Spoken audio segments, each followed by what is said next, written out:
यार no doubt KL Rahul ने ये मैच जिताया without a shadow of doubt. मुझे इस पे कोई कहने में वो हार नहीं है।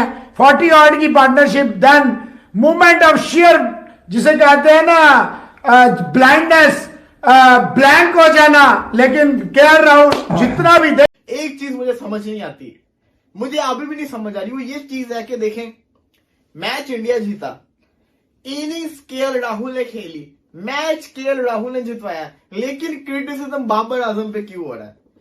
सब कुछ किया केएल राहुल ने, मैच केएल राहुल जितवा रहा है, क्रिटिसिज्म सारा किसके ऊपर हो रहा है? बाबर आजम के ऊपर। क्यों हो रहा है ये भी आपको बता देता हूं ना। प्रेशर हैंडल किया के राहुल ने, हार्दिक पांड्या ने समझदारी के साथ बैटिंग की है। यही चीज होती है कि जब आप स्पिनर, पता है कि स्पिनर इजी है खेलना, फास्ट बॉलर मुश्किल है। जैसे कल हमारे मैच पे स्पिनर खेलना थोड़ा सा मुश्किल हो रहा था, लेकिन उसको खेलने है ना।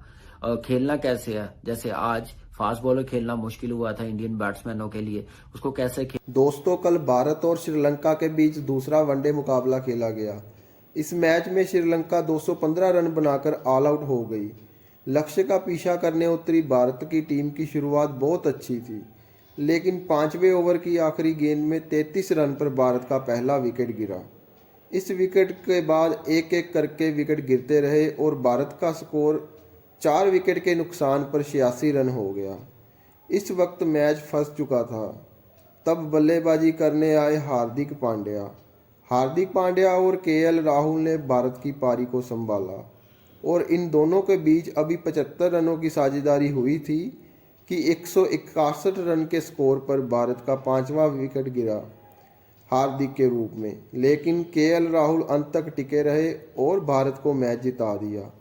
केएल राहुल की बैटिंग देखकर पाकिस्तान मीडिया उसकी फ़ैन हो गई।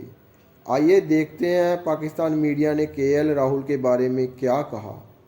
यार नो डाउट केएल राहुल ने ये मैच जिताया without a shadow of doubt. मुझे इस पे कोई कहने में वो हार नहीं है। 40 ऑड की partnership, then movement of share जिसे कहते हैं ना ब्लाइंडनेस, ब्लैंक हो जाना। लेकिन केएल राहुल जितना भी देखे बैटिंग पे इसकी, शायद ही कोई बंदा अभी कुछ लिख रहे हैं स्लो खेला बोला, बेटा ये ना खेलता तो आप मैच हार जाते। कल वो पाकिस्तान वाला आपका हाल होता जो केएल राहुल अगर ना खड़ा होता। 7 ओवर पहले मैच जीत गया था। आपको बोला था ये 45 ओवर तक मैच नहीं जाएगा, लेकिन थैंक्स टू केएल, जो बात है सीधी। अय्यर ने अच्छा स्टार्ट दिया, एलबीडब्ल्यू होके चलता बना। हार्दिक पांड्या अच्छी भली 75 रन की पार्टनरशिप में आया, 30 ऑड रन किए, चलता बना। KL Rahul stood rock solid. और आज की match winning inning KL Rahul, man of the match KL Rahul. वो 3 विकेटें और वो 3 विकेटें और वो 2 विकेटें, उनको चाट लीजिएगा अगर ये केएल राहुल ना खड़ा होता। सेंसिबल इनिंग की जरूरत थी। देखिए समाओ उन्होंने रीड अच्छी पिच की शनाका ने, वो जो इसके साथ गया कि जो उसने कहा था कि मैं स्टैट्स के साथ जा रहा हूं, तो वो गलत नहीं गया। और रोहित शर्मा ने जो कहा मैं कंफ्यूज हूं, कि वो भी गलत नहीं हुआ। लेकिन भाईजान बैटिंग इस तरह की जाती है कि विराट कोहली 4 रन की एक बोल्ड चलते बने कप्तान, वो 2 चौके लगातार मार लिए। तूने कितने चौके किल मारने हैं? 500 चलते बने। अभिजीत जी ने मैसेज किया, लिखा कुछ नहीं है। अक्षर पटेल अच्छा भला सेंसिबल पार्टनरशिप लग गई, चलते बने। KL Rahul for me today's man of the match is without a shade of doubt, जिसे ये कमाल लाजवाब राहुल कहते हैं। चले जाते जाते उसने जो ब्रेक पे जा रहा है, अच्छा head I, he gave India 2-0 series victory. Hats off to KL Rahul, exceptional innings. आज जितनी भी वो इनिंग्स खेला है वनडे में, ये one of the best innings है under pressure. Players were going, play was out, play were getting out. He stood rock solid, he ensured India cross the line. Hats off to you KL Rahul, no doubt. और जो आपकी innings को आज इस पे शक को शुबा कर रहे हैं वो पागल है। बात करते हैं इंडिया वर्सेस श्रीलंका के सेकंड ओडीआई मैच की। जबरदस्त किस्म का मैच हुआ, लो स्कोरिंग मैच था, पिच बड़ा खतरनाक था, बॉल बड़ा टर्न कर रहा था। एक चीज मुझे समझ नहीं आती, मुझे अभी भी नहीं समझ आ रही, वो ये चीज है कि देखें मैच इंडिया जीता, इनिंग्स केएल राहुल ने खेली, मैच केएल राहुल ने जितवाया, लेकिन क्रिटिसिज्म बाबर आजम पे क्यों हो रहा है? सब कुछ किया केएल राहुल ने, मैच केएल राहुल जितवा रहा है, क्रिटिसिज्म सारा किसके ऊपर हो रहा है? बाबर आजम के ऊपर। क्यों हो रहा है ये भी आपको बता देता हूं ना। बाबर आजम से कहते हैं कल न्यूजीलैंड के परसों न्यूजीलैंड के खिलाफ जो मैच था उसके अंदर 80 के स्ट्राइक रेट के साथ उसने जिसको कहते हैं ना रन किए और वह एंड के ऊपर आउट हो गया, मैच को फिनिश नहीं कर पाया। दूसरी तरफ केएल राहुल ने अगेंस्ट श्रीलंका 60 के स्ट्राइक रेट से, बाबर आजम का 80 का स्ट्राइक रेट था, उसने 60 के स्ट्राइक रेट के साथ रन किए, लेकिन उसने मैच जितवा दिया। तो ये जो मैच जितवाना था ना, ये जिसको कहते हैं ना बाबर आजम पे बड़ा हैवी पड़ गया, क्योंकि बाबर आजम मैच जितवा नहीं पाए थे। केएल राहुल ने इंडिया को मैच जितवा दिया। मैच बड़ा फंसा हुआ था, उसने जिसको कहते हैं ना जिस चीज के लिए वो फेमस है इनिंग्स को रोकने के लिए, क्योंकि बड़े अरसे से हम उन पे क्रिटिसिज्म सुनते हुए आ रहे थे, केएल राहुल पे हो रहा था कि भाई बहुत स्लो खेलते हैं, टुक टुक बड़ी करते होते हैं, बड़ा जिसको कहते हैं ना स्लो खेलते हैं केएल राहुल। लेकिन आज उनका स्लो खेलना जिसको कहते हैं ना फायदा दे गया इंडिया को, वो मैच जितवा के चले गए। मैं दोबारा बोलूंगा, मैच को जितवा के चले गए। बाबर आजम मैच को जितवा नहीं पाए थे सेकंड ओडीआई मैच के अंदर। अगर बाबर आजम वो सेकंड ओडीआई मैच जितवा देते अगेंस्ट न्यूजीलैंड, तो वो बड़ी जबरदस्त किस्म की बाबर आजम की रिमार्केबल इनिंग्स जिसको कहते हैं ना वो हो जानी थी। लेकिन बाबर आजम मैच फिनिश नहीं कर पाए और केएल राहुल ने मैच फिनिश कर दिया। तो इस वजह से केएल राहुल की वाहवाह हो रही है और बाबर आजम पे क्रिटिसिज्म हो रहा है। लेकिन आज है दोबारा से हीरो बनने का चांस, हीरो बनने का मौका आज है पाकिस्तान के पास। न्यूजीलैंड को हराए, बाबर आजम के पास एक सेंचुरी मारते फाइनली, अल्लाह करे सेंचुरी आ जाए, क्योंकि सेंचुरी नहीं आ रही, मार के जिसको कहते हैं ना वापिस से हीरो बने। तो भाई बात करते हैं जी मैच रिपोर्ट पे इंडिया वर्सेस श्रीलंका का। लंका पहले बल्लेबाजी करते हुए 215 रन बनाता है, जो कि रन कम थे, लेकिन पिच ऐसी थी कि इस पे फाइट हो सकती थी। श्रीलंका को पता था, दासू शनाका को पता था, उन्होंने अपनी प्रेस कॉन्फ्रेंस में भी बताया, पोस्ट मैच एनालिसिस के दौरान उन्होंने बताया कि भाई जिसको कहते हैं कि ना हमने देख लिया था कि इस पिच में जान है, तो हमने अपने बॉलर्स को कहा कि आपने लाइन एंड लेंथ पे ध्यान देना, और वही हुआ।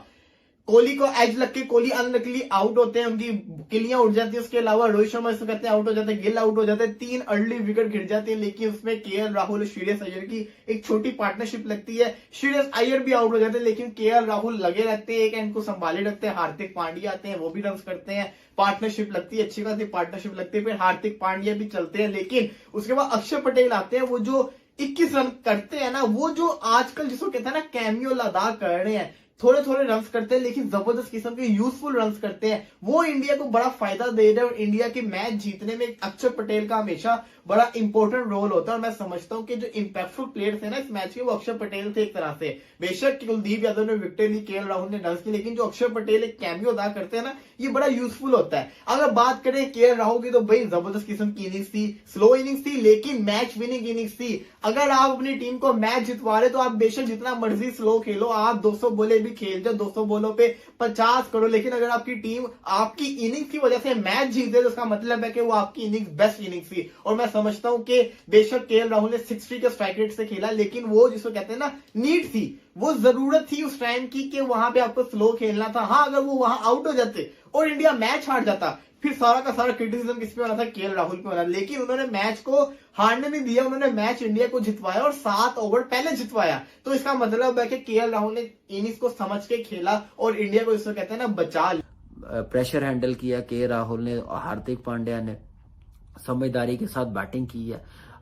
यही चीज होती है कि जब आप स्पिनर, पता है कि स्पिनर इजी है खेलना, फास्ट बॉलर मुश्किल है। जैसे कल हमारे मैच पे स्पिनर खेलना थोड़ा सा मुश्किल हो रहा था, लेकिन उसको खेलने है ना, खेलना कैसे है। जैसे आज फास्ट बॉलर खेलना मुश्किल हुआ था इंडियन बैट्समैनों के लिए, उसको कैसे खेलें के राहुल।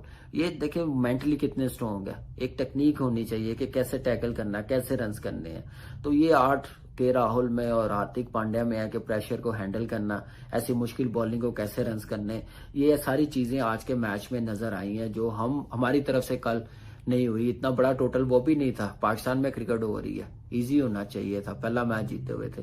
तो ये चीजें सीखने वाली होती हैं कि आप जब प्रेशर आता है, कोई स्पिन या फास्ट बॉलिंग नहीं खेली जाती, मुश्किल हो रही है, तो उसको खेलना कैसे है, उसको सरवाइव कैसे करना, उसको रन्स कैसे करने हैं। जो बैट बॉल मिले उसको बाउंड्री की तरह यूटिलाइज करें, जैसे हार्दिक पांड्या ने की है, के राहुल ने की है। तो यही चीज पाकिस्तान टीम को करनी पड़ेगी।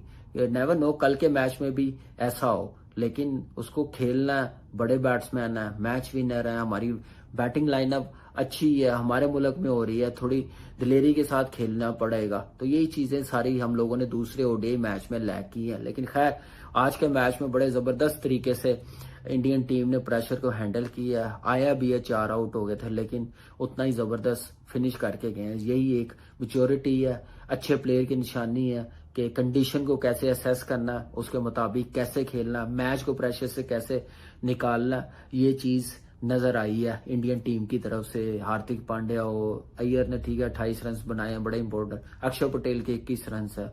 के राहुल की बैटिंग है, जैसे वो उसने एक हैंड संभाल के रखा हुआ था, 100+ बॉल खेला लेकिन बड़ा स्कोर नहीं था, तो उसके मुताबिक उसने अपने आप को एडजस्ट किया और कंडीशन से यूज्ड हुआ, फिर उसके बाद रन्स किए और फिर मैच जितवा के गया। इससे अच्छी चीज क्या है इंडियन टीम के लिए।